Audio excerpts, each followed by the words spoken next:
Welcome to my YouTube channel. Hit the like button, share your thoughts, subscribe, and tap the bell icon. The blood on the mirror there was blood on the mirror. Not much, just a smear. A few drops sliding down the cracked glass, but it was enough. Enough to turn heads. Enough to stop time in its tracks. A jagged fracture ran from the center outward, like a spiderweb, catching the sterile glow of the hallway lights. Maya's reflection was split in pieces. Her face fragmented, distorted, yet somehow completely calm. Behind her, Rachel sobbed, curled on the floor, one hand pressed to her cheek, the other clutching her phone like a lifeline. You psycho, Rachel hissed, tears streaking her mascara. You hit me. She hit me. The words sounded far away, distant, like they were echoing through water. Maya didn't answer. She didn't move. She stared at her own reflection instead, at the piece of her face that still looked whole. One eye unmoving, cold, a face she barely recognized anymore. Somewhere down the corridor, sneakers squealed against linoleum. Someone shouted for help. Rachel's sidekick, Haley, had bolted as soon as the punch landed. She'd screamed like she was the one bleeding. Maya could feel her knuckles throbbing now, swelling already. The skin split open where it had met Rachel's cheekbone. Footsteps thundered closer. Voices, a teacher yelling. Phones out, always the phones. She didn't care. Let them record. Let them gossip. Let them stare. It didn't matter anymore. 6 weeks earlier, the first time Maya walked into Rosehill High, she said nothing. She didn't smile, didn't wave. She barely made eye contact as she passed through the sea of unfamiliar faces. Head down, her mum had whispered that morning, tightening Maya's fraying backpack straps. New school, new start. Just stay quiet. You'll get through this. It was their third school in 2 years. The third fresh start since the thing that happened in Atlanta, the thing they never talked about anymore. Maya had learned the rules early. Silence was survival. Words got twisted. Emotions got used against you. If they couldn't read you, they couldn't reach you. Rachel found her before first period even started. Pretty, confident, dangerous. She swept in with a pack of girls orbiting her like planets. You're new, she said, head tilted, smile sharp. Love your hair. Where you from? Maya said nothing. Rachel blinked, surprised. Okay then, shy much? She laughed, high-pitched fake. Her friends joined in, like they'd practiced it, like a pack of hyenas scenting blood. That was the start of it. At first, it was just annoying. Snide comments, loud whispers, a nudge in the hallway. Then came the notes in her locker. Mute much. Creepy freak. Then came the food spilled accidentally across her books. Then the sharp jab of a pencil between her ribs in class. Just hard enough to make her flinch, not hard enough to bruise. And through all of it, Maya stayed quiet. She could feel something growing inside her, a heat, a weight, but she kept it buried, locked down. They wanted a reaction. That's what people like Rachel fed on, so Maya gave them nothing. Until the video. 3 days before the mirror, it dropped in the middle of lunch. No warning, an airdrop request appeared on Maya's phone. Video from unknown. She clicked it, expecting a meme or a TikTok. What she saw instead made her heart stop. It was her in the girls' locker room, alone, changing, shot through an air vent, grainy but unmistakable. Her hoodie, her tank top, her back turned. The cafeteria exploded in laughter. People were passing phones around, replaying it, zooming in. Maya looked up. Rachel was watching her from across the room, smiling, slowly sipping from her iced tea like nothing in the world could touch her. That was when something shifted. Maya stood, packed her untouched lunch, and walked out. She didn't cry, not at school, not even at home. That night, she didn't really go home. She wandered the streets for hours, hoodie up, phone off, thinking, remembering things she'd tried to forget. Atlanta, her old life, what she'd promised never to let happen again. And somewhere inside her, the silence cracked. Now the moment it broke. Rachel had cornered her in the gym hallway after last period. Alone. Enjoy your 15 minutes, weirdo, she sneered. Phone already recording. Should have kept your clothes on. But hey, maybe that's how things are wherever you're from. Maya turned, slowly, deliberately. She looked Rachel in the eyes for the first time. Something passed between them. A shift. Rachel's smirk faltered. Maya raised her hand, not to speak, to punch. One clean shot. Rachel hit the wall. The mirror cracked. The sound was deafening. Rachel slid to the floor, screaming, blood on her face. Phone's out again. Maya stood still. Then, her phone buzzed in her pocket. She took it out with a trembling hand. A message lit up from a number she didn't recognize. You did it. Now it begins. She stared at the screen, heartbeat hammering. What did that mean? Who sent it? Was someone watching? The message no one saw coming. The principal's voice boomed through the hallway like a judge's gavel. Maya Thomas. Step away. From her now. Still she didn't move. Her eyes were locked on the screen in her hand. One new message. No contact name. No photo. Just a number she didn't recognize. You did it. Now it begins. Her thumb hovered over the reply button. Ask. What begins? Who are you? Why are you watching me? But before she could type a single word, the phone was snatched from her hand. Give me that, said Principal Turner, tall, wide, and red-faced with fury. You've done enough damage for one day. She wanted to say something, to explain, to scream that this wasn't just about a punch, but the words stuck to the roof of her mouth. She hadn't spoken in school since she'd arrived. This wasn't how she wanted her voice to return. A crowd had gathered. Half of them were filming. The other half were just waiting for her to cry, or break, or beg. But she did none of those things. Maya Thomas raised her chin, locked her jaw, and stared straight ahead as they marched her to the office. Let them watch. Let them wonder. 30 minutes later, the nurse had checked Rachel. Minor swelling.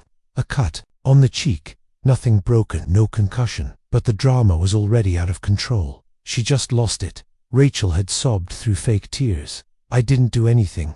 Principal Turner didn't look convinced. His eyes kept flicking between Rachel's crocodile tears and Maya's silent, stone-cold stare. Maya sat across from him in the cramped office. He tapped a pen against the desk. Her phone lay next to his laptop, locked. He hadn't seen the message. Not yet. I should suspend you immediately, he said. That kind of violence is unacceptable. She filmed me, Maya said suddenly. It was the first time she'd spoken in that building since her first day. Turner blinked. Excuse me. Maya's voice was quiet, but steady. The locker room video. She did it, or she had someone do it. Everyone saw it at lunch. You didn't. Turner shifted uncomfortably. That's being looked into.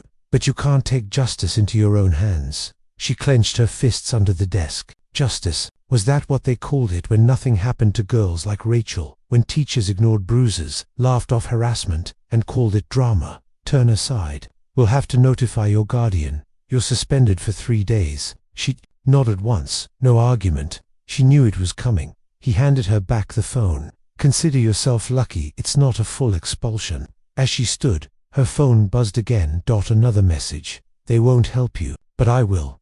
Be at the abandoned observatory tonight. 9 p.m. Come alone. Her breath caught. She didn't respond. Just locked the screen and walked out. At home, later that evening, her mum was waiting at the door, phone in hand, eyes tired. I got the call, she said. We'll talk later. That was code for, I'm too tired to fight right now. Maya dropped her bag by the stairs and went to her room, closed the door. She read the message again. Be at the abandoned observatory tonight, 9 p.m. Come alone. She knew the place. Everyone in town did. The old Rosehill Observatory shut down after some scandal years ago. Some said it was haunted. Others said it was just unsafe. Either way, it had been locked up and left to rot. Maya stared at the message for a long time. Then she opened her search history and typed in the number. No results. Not linked to anything. No name. No ID. Whoever this was, they knew her. They were watching. And they'd waited for her to finally snap.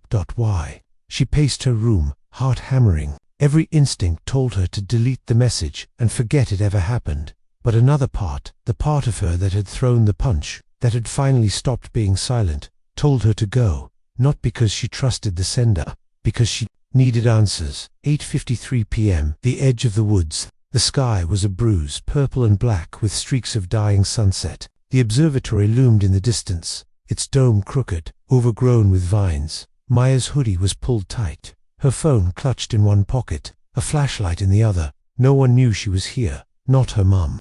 Not even the handful of classmates, who hadn't yet turned on her. She slipped through a broken section of the chain-link fence. The wind made the trees creak. She walked slowly, listening, watching. The observatory's doors were chained shut, but one side had been pried open, just enough for her to slip through. Inside, it smelled like rust and damp wood. Her flashlight beam swept across dust-covered furniture, cracked monitors, and shattered glass. "Hello," she said quietly. No answer. She moved toward the staircase that spiraled up to the telescope platform, one creak at a time. At the top, something was waiting. Not a person, not yet, just a file folder. On it, her name, Maya Thomas. Her heart stopped. She opened it with trembling fingers.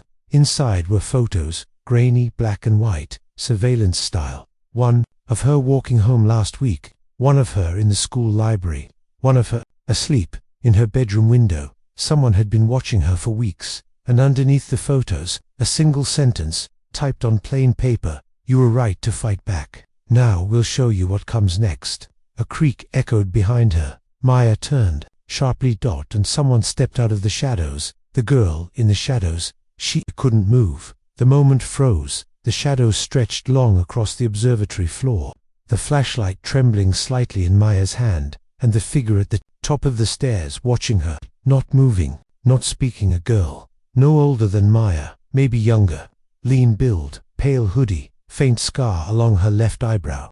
Her face was partially hidden, but the way she stood with utter calm, like she belonged in the dark, made Maya's heart race harder than it ever had in her life. "Who are you?" Maya asked, her voice low, guarded. The girl didn't answer immediately. She tilted her head, studying Maya as though confirming something. "You're exactly like we thought," she said finally. Her voice was quiet, steady. "You didn't run." "I don't run anymore," Maya replied. A small smile tugged at the girl's mouth. "Good." She stepped forward slowly and glanced down at the open folder still in Maya's hand. "You found it?" "Yeah," Maya said. "Pictures of me, my house, my room. What is this?" The girl didn't answer. Instead, she walked past, her boots echoing softly against the cracked concrete floor as she gazed out the shattered window over the town below. "We've been watching you for 6 weeks," she said. "Longer, actually. Ever since Atlanta." Maya stiffened. That word, Atlanta, wasn't just a place. It was a locked box in her head, one she hadn't dared open in over a year. "How do you know about Atlanta?" The girl turned to face her again. "Because that's where it started for most of us. To us there's a group. We don't have a name, but we know each other. We look for people like you, people they try to break." Maya's mouth went dry. "What kind of group?" The girl gave a strange, almost sad smile. "The kind that doesn't sit quiet when monsters wear crowns." For a moment, there was only the sound of the wind whistling through the cracks in the walls. "Who are you really?" Maya pressed. "My name's Liana, but that's not important. What matters is what happens next." Liana walked to a metal cabinet in the corner, rusted, nearly shut. She forced it open, revealing rows of old yearbooks, dusty binders, and files marked with dates and student names. "You're not the first," Liana said. "Rachel's done this before. Different victims, different methods, but always the same result." She pulled out a binder and flipped it open. Inside were printouts, screenshots of messages, anonymous confessions, incident reports that had never made it to the authorities. "She's careful," Liana continued, "smart enough to avoid getting caught. And the school, they look the other way. Her dad's a major donor. Her mother's on the school board." Maya felt a cold wave rush through her. "So she's untouchable. Legally, maybe, but reputations can bleed," Liana said. Maya flipped through the binder. Stories of girls bullied to the brink, transferred out, one note in red ink: "Hospitalized, suicide attempt, 2023. "How did you get all this?" she asked, her voice shaking. "We collect what no one else wants to see. Every ignored email, every deleted post, every parent begging the school to intervene. We're the memory the system tries to erase." Maya looked up from the pages. "So what do you want from me?" "We want to help you fight back," Liana said. "But not like today." That was raw, emotional, understandable, but dangerous. "They'll paint you as the aggressor. We need them to see Rachel for what she really is." "And how do we do that?" Liana stepped closer and pulled something else from the cabinet, a flash drive. She handed it to Maya. "That holds video footage, real footage, from last week, of Rachel and Haley talking about planting the locker room camera. We recovered it from a hidden server. They're not as tech-savvy as they think." Maya blinked. "You hacked them?" "No," Liana said. "We watched the person who did and copied everything before it disappeared." Maya stared at the drive. It felt like holding a weapon, small, silent, but devastating. "This goes public," she said. "Rachel's done." "Exactly," Liana replied, "but it has to be on your terms. You decide when and how. We just give you the truth." Maya looked out the observatory window. The town below glowed faintly under street lamps and moonlight. For so long, it had felt like a prison. Like every hallway, every classroom, was rigged against her. Now it felt different. She turned back to Liana. "Why are you helping me? You don't even know me." Liana's expression softened. "We help anyone who's been hurt and silenced. We all know what that feels like. You're not alone anymore, Maya." For the first time in what felt like years, Maya felt something loosen. In her chest, a small crack of relief in the wall she'd built so carefully. She closed the binder, tucked the flash drive in her pocket, and stood tall. "Then let's burn her world down," she said quietly. Liana's eyes gleamed. "Welcome to the fight, Burn." The Masks Monday, 3 days suspended, 3 days of silence, 3 days of watching the schools. Social feeds explode with rumors, threats, and carefully spun lies. And through it all, Maya stayed offline, quiet, listening. The day she returned, the air felt heavier, like the halls knew something was coming but couldn't decide which side to stand on. Some stared, some sneered, some whispered her name like it was a warning. Rachel, of course, played it perfectly, walking around with a neatly bandaged cheek, flanked by Haley and 2 other girls Maya didn't recognize. Her eyes found Maya's across the hallway outside homeroom, and she smirked, the kind of smirk that said, "I'm still here. You can't touch me." Maya didn't react.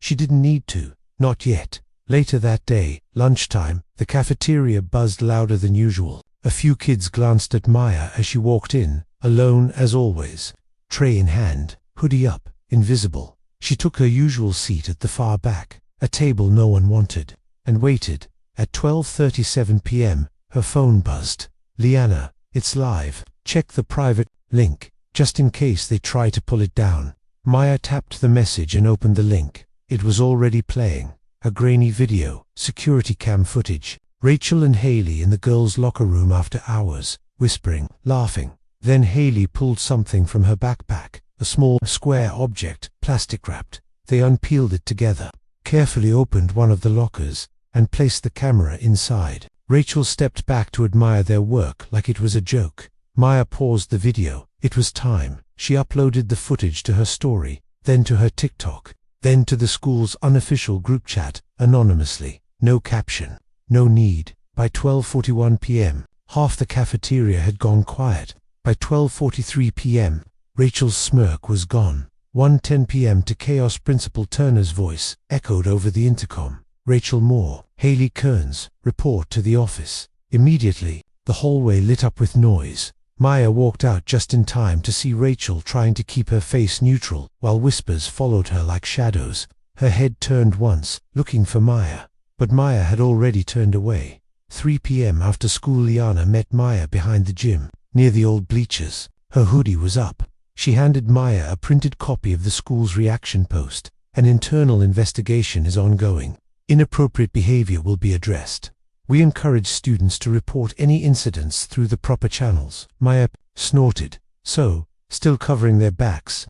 "Of course," Liana said, "but the truth's out now. The masks are slipping." Maya's phone buzzed again. Another message, but not from Liana. This one was from the same number as before. "Smart move, but you've started something you don't understand." Maya's blood ran cold. She showed the message to Liana. Liana read it, then frowned. "That's not from us. We don't threaten our own." Maya nodded. "I know, but someone else is watching." Liana looked thoughtful.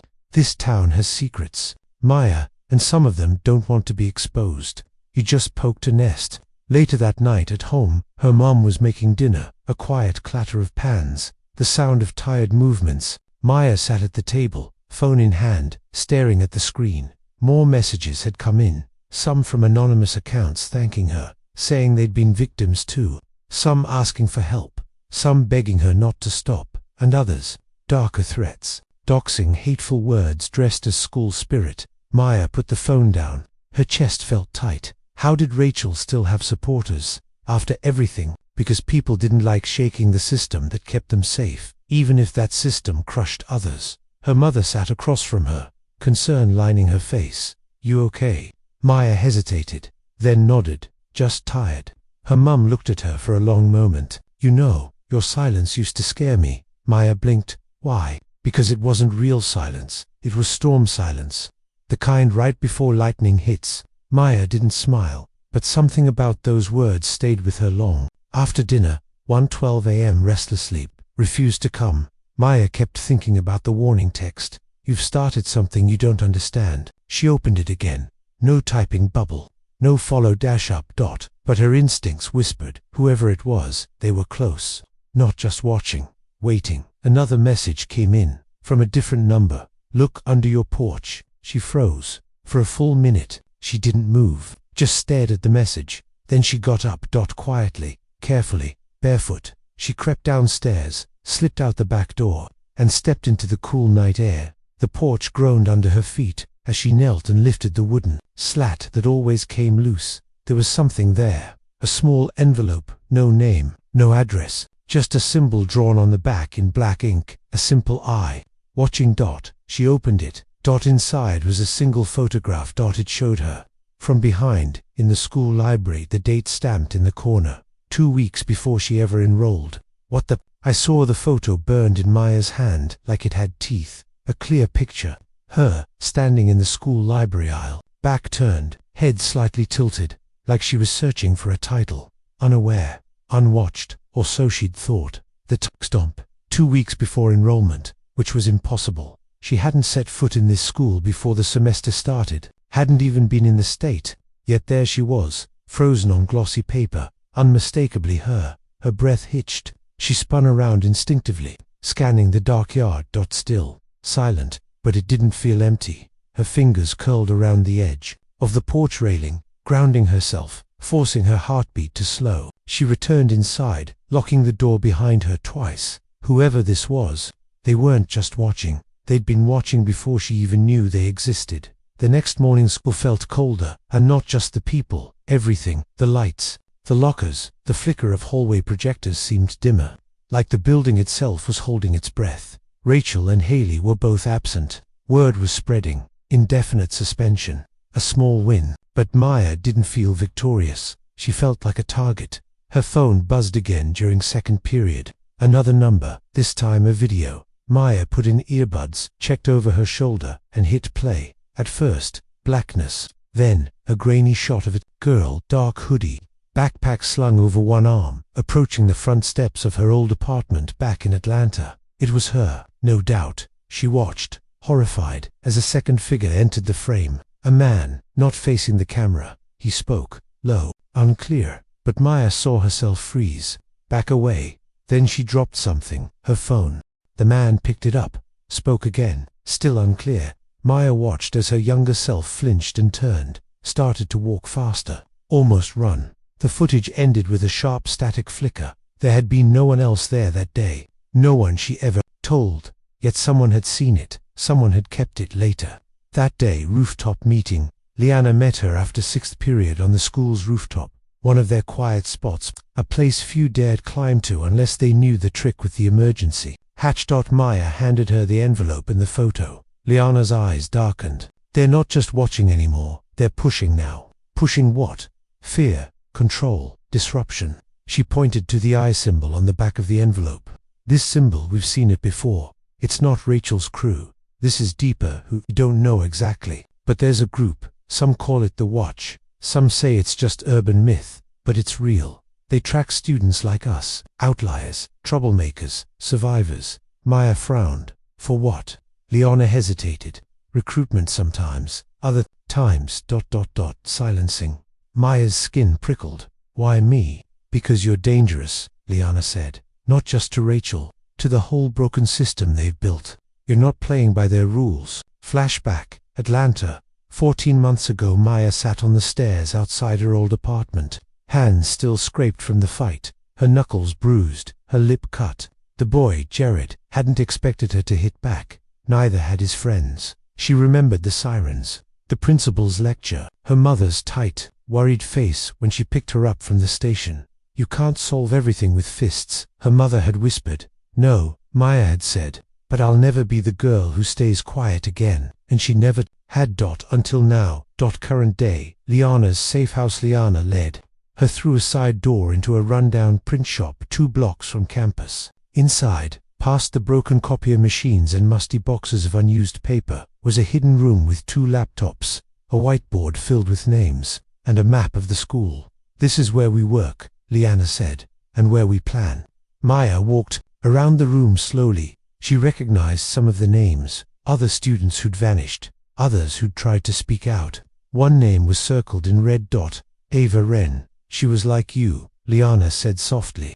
Took down a teacher who'd been harassing students, got suspended, then expelled. 2 weeks later, she went missing. No trace. Maya's voice was barely a whisper. Do you think they? Liana nodded. Yes, but no one believed us. They said she ran away. And the watch. They leave. No footprints, just threats, symbols, videos. Maya looked at the map, heart pounding. We need proof. Real proof. Something that makes them visible. We've been working on that, Liana said, opening a drawer and pulling out a hard drive. Inside, months of footage, hacked feeds, coded logs, recovered files from deleted devices. It wasn't just Rachel, it was bigger. A network of watchers, connected across schools, across cities. Maya's blood ran cold. We have to go public. Soon, Liana said, but first, you have to be ready. They'll come for you now. That night, the second envelope. Maya found it tucked in her locker. No one saw who put it there. Same black eye symbol. Inside. Another photo. This time, her mother. Standing at the local bus stop. Unaware. And one line, written beneath it in neat, small handwriting. Stay silent, and she stays safe. The silence breaks. Maya stared at the photograph in her hands. Her mother, a bus stop. That same eye symbol, staring back at her from the envelope's edge. Stay silent, and she stays safe. It wasn't a warning anymore. It was a threat. She sat, frozen for nearly an hour in her bedroom, blinds closed, hoodie up, heart thudding like a war drum. The hum of traffic outside sounded too normal, too casual for what she was feeling. Liana had warned her they would come. She hadn't said how. Later, that night, the decision. Maya sat across from her mum at the dinner table. She watched the way her mum smiled when she was tired. The gentle hum she made while stirring her tea. How she always looked out the window after a long day, like she needed to know. The world was still there. Her mum caught her staring. You okay, baby? Maya hesitated. She could lie, pretend nothing was wrong, keep her mum safe, just like the note demanded. But wasn't that the same silence that let Rachel's cruelty grow? The same silence that let Ava Wren vanish? No more. No, Maya said quietly, but I will be. Her mum frowned, concerned. You want to talk? Maya nodded. Yeah, all of it. And she did. Midnight. Back at the safe house, the rain came. Hard. Liana paced the floor, phone pressed to her ear. We can't wait anymore. The pressure's building. They're getting reckless. That note crossed a line. She paused, turned to Maya. Are you sure about this? Maya nodded. They threatened my mom. I'm not backing down. Liana walked over to the hard drive. Everything we've gathered, every file, every video, every report, it's all here. Maya stared at it. Then let's end this. Operation Echo. They called it Echo because it wasn't just about speaking out. It was about making the truth echo so loudly. No one could silence it. At 3 a.m., Maya posted a video. No filters, no effects. Just her. She spoke plainly, calmly, powerfully, about Rachel, about the locker room footage, about the threats, about Ava Wren, and about the group calling itself The Watch. She held up the photos, the one from before she enrolled, the one of her mother, and the one of her in Atlanta. Someone has been watching me, she said, and it's not just bullies. It's bigger, deeper, and I won't be quiet anymore. Then came the files, the footage, the logs, the voice messages, all released at once. Reddit, TikTok, Discord, encrypted email to every journalist Liana trusted, a burner email sent to a major civil rights lawyer. By dawn, the internet was on fire. #Justice for Ava trended within an hour. Rachel's name was trending next. The Watch wasn't a myth anymore. The Fallout School was cancelled for safety concerns. The principal resigned within 48 hours. Local police confirmed they'd reopened. Several cases involving student disappearances and misconduct. Rachel and Haley were officially expelled. pending criminal investigations. Maya's face was everywhere, not because she wanted fame, but because she'd become undeniable. And with that visibility came danger. The final threat. 3 days after the Echo release, Maya returned home to find her front door ajar. She stepped in cautiously. No sign of forced entry, no mess, nothing taken. Except for one thing. On the kitchen table sat a single object, a thumb drive. No note, no envelope, just the drive. She plugged it into a secure laptop Liana had given her. Inside was a short clip, blurry, silent. A group of teens, in a dark room, watching her Echo video play on a wall. One of them turns to face the camera. The rest stay in the shadows. The one who steps forward, a boy, maybe 17, dark eyes, half a grin. He holds up a notebook. On it, written in thick red marker. This was only phase 1. Welcome to the next level. The video ends. Maya sat still for a long time, not afraid, not broken.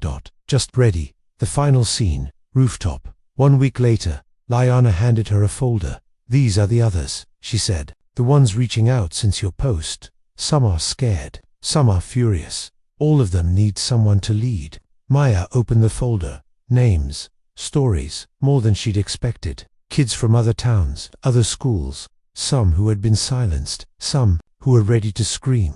She looked up at Liana. What if we can't protect them all? We won't, Liana admitted. But we don't have to win every fight. Just start them. Maya stood, wind in her hoodie, rain barely misting now. You said the watch silences people, she said. Liana nodded. They try. Well, Maya said, they've been heard now. She looked out over the school, the streets, the town, and for the first time in a long time, she didn't feel small. She felt loud and unstoppable. The end.